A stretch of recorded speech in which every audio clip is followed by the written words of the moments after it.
ఓ పక్క దేవ హరివర్ధన్ అల్లుడు కాకుండా చేయడానికి ఆదిత్య, త్రిపుర, సూర్యకాంతం కుట్రలు పన్నుతూనే ఉన్నారు. అయితే మిథున పుట్టినరోజు వేడుకల్లోనే ఆమెకు ప్రపోజ్ చేయడానికి సిద్ధమయ్యాడు దేవ. ఇలాంటి పరిస్థితుల్లో ఆదిత్య చేసిన కుట్ర ఏంటి? నేటి ఎపిసోడ్లో చూద్దాం. మిథున ఇన్నాళ్లు కలగన్న సమయం రానే వచ్చింది. దేవాని హరివర్ధన్ అల్లుడుగా ఒప్పుకునే క్షణం కోసం ఎదురు చూసింది మిథున.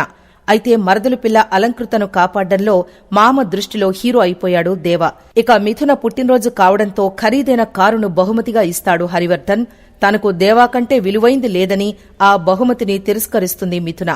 ఇక ఈ రోజు రాత్రి ప్రసారం కాబోయే ఎపిసోడ్లో ఏమైందంటే, మిథున దగ్గరకొచ్చిన దేవ హ్యాపీ బర్త్డే అని మొహమాటంగా చెప్తాడు.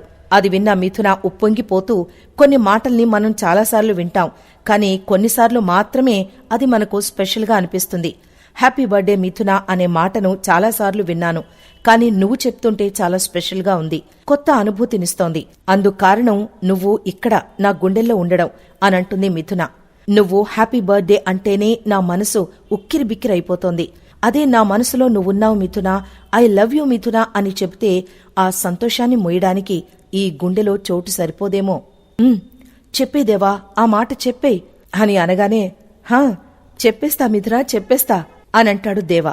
సరిపోయారిద్దరూ. నీ నోటి నుంచి ఆ మాట ఎప్పుడెప్పుడు వస్తుందా అని ఈ మనసు ఎదురు చూస్తోంది దేవా అని మనసులో అనుకుంటుంది మిథున. అదే సందర్భంలో, నువ్వు నీ మనసు ఏ మాట కోసం ఎదురు చూస్తున్నారో నాకు తెలుసు మిథున. ఆ మాటని చెప్పాలని చాలా ప్రయత్నిస్తున్నాను, కాని ఏదో దిగులు ఆ మాటని నా గొంతు దాటనీయడం లేదు. కానీ బర్త్డే సెలబ్రేషన్స్ లో అందరి ముందు ఐ లవ్ యూ చెప్పి ఆ క్షణం నీ కళ్లల్లో కలిగే ఆనందాన్ని చూసి జీవితాంతం అపురూపమైన జ్ఞాపకంగా దాచుకుంటాను అని మనసులోనే అనుకుంటాడు దేవా. ఇక మిథున, ఏంటి ఏదైనా చెప్పాలా అని అడుగుతుంది. అవును చెప్పాలి, చాలా చెప్పాలి అని అంటాడు దేవా. ఆ మాటతో మిథున ఎన్నాళ్ళో వేచిన హృదయం అన్నట్టుగా ఎక్స్ప్రెషన్స్ ఇస్తూ, మరి చెప్పు అని తెగ ఎగ్జైట్ అయిపోతుంది. కొన్ని మాటల్ని ఏకాంతంలో చెప్పాలి, ఇంకొన్ని మాటలు ప్రపంచం వినేట్టు చెప్పాలి. నీ బర్త్డే సెలబ్రేషన్స్ లో చెప్తాను అనంటాడు దేవా. చాలా రోజుల తర్వాత బర్త్డే విషెస్ చెప్పింది నీకే మిథున. నీ బర్త్డేకి నేను అపురూపమైన కానుకను ఇవ్వబోతున్నాను, నువ్వు చాలా హ్యాపీ ఫీల్ అవుతావు అనంటాడు. ఆ మాటతో మిథున తెగ సిగ్గుపడిపోతుంది. ఇంతలో మరదలు పిల్ల అక్కా అంటూ వచ్చి, బావ మాటల్లోని భావం నీకు అర్థమైంది కదా, బావ నీకు ప్రపోజ్ చేయబోతున్నాడు, తన మనసులోని మాట నీకు చెప్పబోతున్నాడు అనంటుంది. దాంతో మిథున తెగ సిగ్గుపడిపోతుంది. ఇన్నాళ్లు నువ్వు చేసిన పోరాటంలో నువ్వు గెలిచావక్క. అటు నాన్న బావని అల్లుడిగా అంగీకరించబోతున్నాడు, ఇటు బావ నువ్వు కోరుకున్నట్టే తన మనసులో స్థానమిస్తున్నాడు. ఇక మీకు అడ్డుపడేవాళ్లెవ్వరూ లేరక్క అనంటుంది అలంకృత. అడ్డు లేదు అని అన్నదో లేదో అడ్డుపుల్లగాడు ఎంట్రీ ఇచ్చేస్తాడు. వాడెవడో కాదు, ఆదిత్య. హరివర్ధన్ దేవా గురించి ఆలోచిస్తూ ఉండగా, ఏంటి మామయ్య దేని గురించో సీరియస్ గా ఆలోచిస్తున్నట్టున్నారు అనంటాడు. దేవా గురించి. ఈ కుటుంబం అతనికెంతో రుణపడి ఉంది అనంటాడు హరివర్ధన్. ఆ మాటతో షాక్ అయిన ఆదిత్య, ఏం మాట్లాడుతున్నారు మామయ్య, నిన్నటి వరకు దేవా నీడను కూడా అసహ్యించుకుని ఇప్పుడేంటి రుణం గిణం అంటున్నారు? ఈ మార్పు ఎంత దూరం వెళుతుందో, మీరెలాంటి నిర్ణయం తీసుకుంటారో అర్థం కావడం లేదు. చూస్తుంటే దేవాని మీరు అల్లుడిగా అంగీకరించేట్టున్నారు. దేవాని అల్లుడిగా అంగీకరించడమే మీ మౌనానికి కారణమా అని అడుగుతాడు ఆదిత్య. నోర్మీరా, ఎవరి దగ్గర ఏం మాట్లాడుతున్నావు? మామయ్య గారి స్థాయి ఏంటి, ఆ రౌడీగాడి స్థాయి ఏంటి? ఆయన స్థాయికి తగ్గవాడంటే నువ్వే. నీలాంటి వాణ్ణి కాదని ఆ రౌడీగాన్ని అల్లుడిగా అంగీకరిస్తారా? ఎప్పుడు ఎవరి చేతుల్లో ప్రాణాలు పోతాయో తెలియని వాణ్ణి అల్లుడిగా అంగీకరిస్తారా? బుద్ధి లేకుండా మాట్లాడుకు అనంటుంది త్రిపుర. అంటే మామయ్య గారు ఆ దేవగాడి విషయంలో మారినట్టుగా కనిపిస్తుంటేను అని ఆదిత్య అనడంతో, బుద్ధి లేకుండా మాట్లాడకు.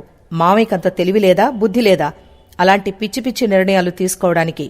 మామయ్య తీర్పుకి తిరుగుండదు. రేపు దేవా గురించి ఇవ్వబోయే తీర్పు మనందరికీ తెలిసిందే కదా. మామయ్య గారు చచ్చినా సరే వాణ్ణి అల్లుడిగా అంగీకరించరు, అంతే కదా మామయ్య గారు అనంటుంది త్రిపుర. అయితే హరివర్ధన్ మాత్రం ఏమీ మాట్లాడకుండా అక్కడి నుంచి వెళ్లిపోతాడు. దాంతో ఆదిత్య, నాకు భయంగా ఉందక్క, మామయ్య గారు వాణ్ణి అల్లుడిగా అంగీకరిస్తారేమోనని భయమేస్తోంది అనంటాడు ఆదిత్య. అది జరగదురా, అవసరమైతే వాణ్ణి చంపైనా సరే మిథునతో నీకు పెళ్లి చేస్తా అనంటుంది త్రిపుర. ఏంటి చంపేశా? దేవగాణ్ణి చంపేశా? బావుందక్క, ఈ మాట వినడానికి చాలా బావుంది. ఈ మాటని నిజం చేస్తా. మామయ్య తీర్పు వచ్చే ముందే ఆ దేవగాడి ప్రాణాలు తీసేస్తా అని కుట్ర పన్నుతాడు ఆదిత్య. ఇక బర్త్డే సెలబ్రేషన్స్ కి అందంగా రెడీ అయి వస్తుంది మిథున. దేవ కన్ను ఆర్పకుండా ఆమెనే చూస్తూ సాంగ్ వేసుకుంటాడు. అనంతరం పార్టీకొచ్చిన త్రిపుర ఫ్రెండ్స్ దేవాని అవమానిస్తూ మాట్లాడడంతో మిథున వెళ్లి వాళ్లకి ఇచ్చి పడేస్తుంది. అటు ఆదిత్య దేవాని చంపేయడానికి రౌడీలతో కలిసి స్కెచ్ వేస్తాడు.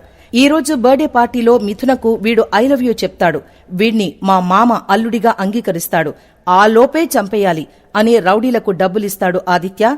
ఈ రోజు దాటిందంటే నా జీవితం తలకిందులైపోతుంది. ఎట్టి పరిస్థితుల్లోనూ వాడు చావాల్సిందే అనంటాడు ఆదిత్య. ఎట్టి పరిస్థితుల్లోనూ వీడు మిస్ అవడు అనంటాడు రౌడీ. ఇక మిథున బర్త్డే వేడుకకు సత్యమూర్తి కూడా వస్తాడు. అయితే శారద మాత్రం హెల్త్ బాలేదని ఇంటి దగ్గరే ఆగిపోతుంది. ఇటు దేవాకి సూటు బూటు వేసి హీరోలా రెడీ చేస్తుంది మిథున.